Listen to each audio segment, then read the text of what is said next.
Hello, everybody. I'm Alfred, and I'd like to talk to you about the book For His Daughter's Sake. Now, I like the name of the book. It's very interesting and it's quite good. That's a good name, For His Daughter's Sake. Let me read the official synopsis. I should say description. Because I'll be reading more than just the synopsis. A real man puts his child's needs first in USA Today's best-selling author Stella Bagwell's contribution to the Montana Mavericks, the real Cowboys of Bronco Heights continuity. The Cowboys' second chance. Single dad Tyler Abernathy has vowed to devote himself completely to his little girl, Mavi. The widowed rancher believed that he wasn't a pleasant enough father or husband pushes him to turn down the local's well-meaning attempts to fix him up. But when he meets Kaylee Shedrick, she disarms him in ways he can't explain or ignore. Walking away would be the right thing to do, yet doing the right thing might end up breaking all three of their hearts. This is very interesting. You know, it's also very cliche. You know, let me just read the bottom portion. The widowed rancher belief that he wasn't a pleasant enough father or husband to melt pushes him to turn down the local's well-meaning attempts to fix him up. But when he meets Kaylee Shedrick, she disarms him in ways he can't explain or ignore. Walking away will be the right thing to do, yet doing the right thing might end up breaking all three of their hearts. You know, this is so cliche, and this is like writing on with synopsis and plot lines, that have been done so many times before. And it really doesn't offer much when it comes to conflict and opposition. It is so simple. You know, this is a guy that clearly is insecure and believes that he's not capable of being a good father. You know, the aspect of him being making a good husband, is also an issue. And because of that, there are folks that are trying to play matchmaker. And when he meets someone, apparently he begins to get feelings for her. Now he wants to walk away and run away from, commitment, basically. And that is all that this story is about. That is so unfortunate that you can write a novel just based on that. These kinds of things, there is no space for danger, intrigue, all of that. So in this story, we know there is a protagonist, but who is the antagonist? You know, his insecurity. Is that the antagonist? And how, okay, if you want to make his antagonist not a human being but his insecurity, which is an interesting thing, and it's something I'm cool with allowing, people making the antagonists a flaw that the individual has. But would that make a good enough antagonist? Let's say you made a Superman movie where there was no Lex Luthor, there was no villain. It was just his insecurity, Superman's insecurity of fitting in or being accepted. How would that movie look? How would that Superman movie look? And it's not just about the genre. Of course, Superman is a completely different genre, even though it deals with the romance aspect with not the Lana Lane issue, the Louis Lane issue. But you see, the thing about this is that this this whole issue, this whole thing, you know, does not bring forth a good enough issue to tackle with. And it helps to make for a boring novel and a novel that will only appeal to a select group of people.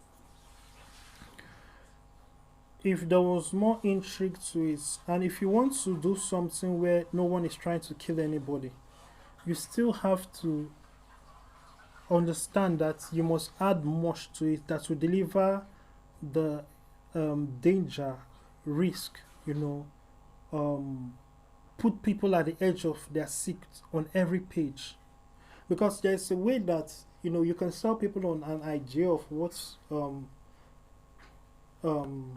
they will want for the character, and then stumbling blocks come in the way, you know, especially when those stumbling blocks are not predictable.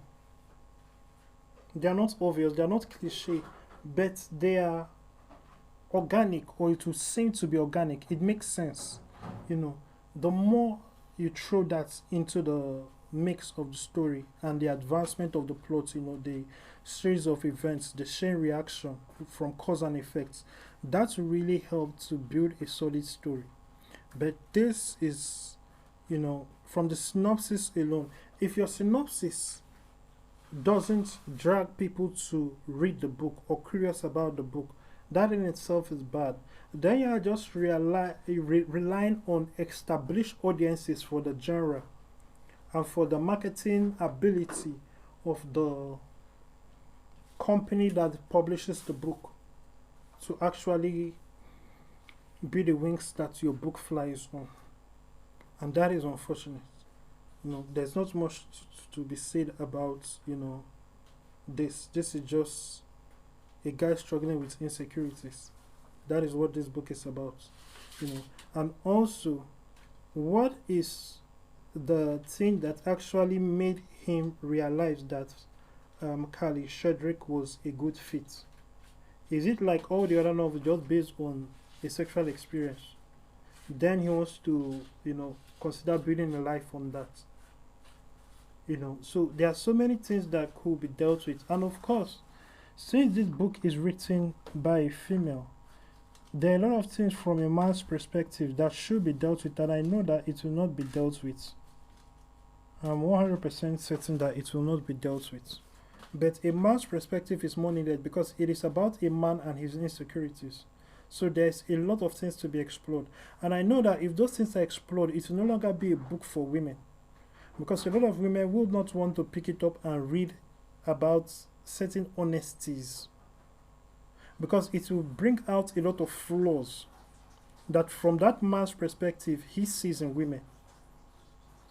They may not be right, he may not be right, but that is part of why he feels those things. But it's done in a way that the issue is from him and it has nothing to do with women.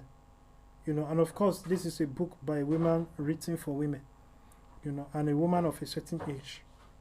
So clearly the crowd, the probably the feminist crowd, a lot of feminists, even though Harley Quinn kind of backdates this crazy age of modern feminism, Harley Quinn did his part in promoting this era of crazy feminism, even though, it is not explicitly for that, it lends itself, and it's obviously going to accustom itself to more of it. It's going to be moving away from what is called, or what may be seen as a traditional stance on content that is published, to a more woke stance. Keep in mind that even though it is called that, it was seen as traditional now, it wasn't before. And that the thing about pushing the envelope and being raunchy and trying to try new things. You try new things and soon you become old, when that is all that you are chasing, and you don't have substance, you don't stand for anything. So it's like you are chasing trends, or you're trying to create certain trends in the direction of over the top, pushing the envelope and all of that. Soon whatever you are doing is good. It's best to stick to something solid and something that you can stand on. And there's nothing solid and more sustainable to stand on than the rock, which is Christ, the Word of God. So that being said, if you like to be a part of transforming the entertainment landscape and putting out Christian entertainment, making sure that all entertainment is Christian, keep in mind that the world is there trying to make sure that all entertainment is woke, all companies are woke, All ideologies are woke. All religions are woke. We have something better. We have the gospel. Let us push and make sure that all entertainment is Christian. All ideologies are Christian. All thoughts are Christian. Let us push for righteousness in all these areas that the world is pushing for wokeness and foolishness and feminism and stupidity. That being said, reach out to us on Alfred.vip, if you'd like to be a part of what we are planning and if you'd like to be a part of our future plans. We are looking forward to hearing from you. If you haven't given your life to Christ, go to salvationprayer.alfred.vip. A prayer will pop up showing you, basically guiding you. It's the prayer that will guide you in what to say, and you telling God you want to have God in your life, some people put down the salvation prayer, but it should not be put down. The salvation prayer is just a guideline. It's you telling God, I want to have God in my life. You have to get to that point when you say that I'm beginning your journey with God. It takes nothing from you, so just do that. Thank you and God bless you.